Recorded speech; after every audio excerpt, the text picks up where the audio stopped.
Ibinahagi ni Dina Bonnevie na palagi siyang tinatakbuhan noon ni Vico Sotto noong bata pa ang Pasig City Mayor. There was a time na he's always running away every time he saw me in church. Hanggang sa hinabol ko siya and I said, "Why are you always running away when you see me?" And then he said, "Because I know that I remind you of sin every time you see me." Koleksyon ni Dina sa panayam ni Boy Abunda para sa Fast Talk with Boy Abunda.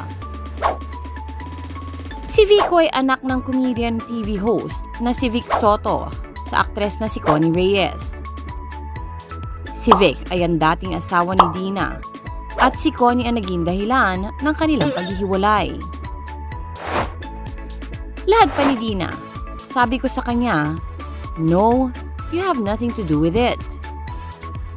And then tinanong ng pastor, "What are you doing with the child?"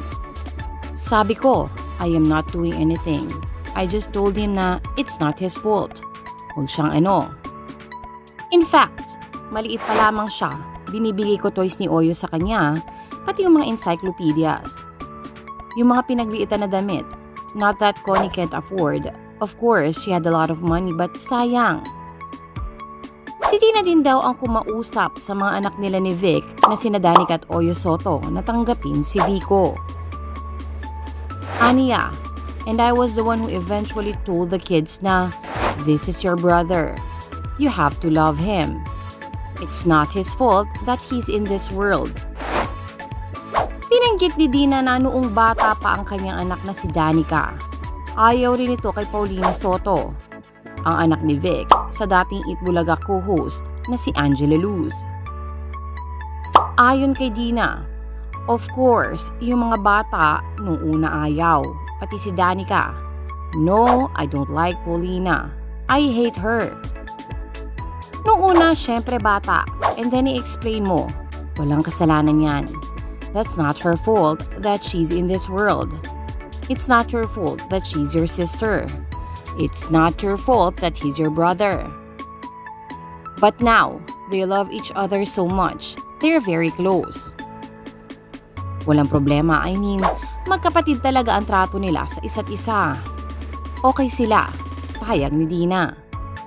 Samantala, hindi naman napigilan ni Pasig City Mayor Vico Sotto ang maging sentimental na mag-celebrate ng 43rd anniversary ang Kapuso Noontime Show ng Itbulaga. Makalipas ang mahaba-habang panahon ay muling nagkasama-sama ang apat na veteran stars na talaga namang ikinatuwa ng milyong-milyong Dabarkads all over the universe. At isa nga riyan, si Vico na talagang nag-post pa ng litrato ni na Tito, Vic and Joey with Connie nakuha sa episode ng EB. Nang hinayang nga raw ang alkalde ng Pasig dahil hindi niya napanood ng live ang programang ito. Hindi ko akalain na makakakita pa ako ng bulaga na may Tito, Vic and Joey, pati si Connie. Baby pa ako nung huling episode na nandun si Mama. Sayang, hindi ako nakanood ng live. Sa 50th anniversary, sisiguraduhin kong nasa live audience ako. Ang caption na sinulat ni Mayor Vico sa kanyang FB post. Narito ang ilang reaksyon ng mga netizens sa FB status ng batang alkalde. Prior to the anniversary, while watching the segment, Be The Next, sabi ko sana guest nila si Connie Reyes na mag-interview sa contestants. She was my favorite. Gustong-gusto ko yung chemistry nila ng TVJ. I became more interested when she get pregnant and gave birth to Vico. Hanggang sa kanyang lights camera action. Sana ibalik siya sa Itbulaga. Happiest anniversary to all cast of Itbulaga, especially to your mom, Mayor Vico Sotto. My teens time with these legends. Connie, a sweet and intelligent cast. I also miss the cheerful Ruby. Hope she's there too. Happy anniversary. Love to see you back in EB, Miss Connie Reyes. A legit OG Dabarkads. Kayong apat, talaga naabutan na umpisahan kong napanood na host ng EB. Hope to see you again in EB, kahit once a week lamang po. The most talented and well-respected Miss Connie Reyes, one avid fan here. May God always guide and protect you. Ang bait ni Miss Connie Reyes. Nasalubong ko sa isang mall sa QC so many years back.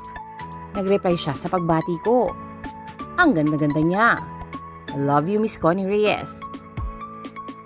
Oh yes, those were the best Bulaga days. Masaya ang kulitan nila. They're wonderful to watch. Maganda ang chemistry nilang apat, especially nung nakasama nila si Aiza. It was the best. Sa lahat ng samahan, ito lang talaga napanood ko na Eat Bulaga group. Tito Vic and Joey, the best groupies mula noong bata pa ako. Eat Bulaga, di naghiwalay sila pa rin. Congratulations, best group. God bless you po.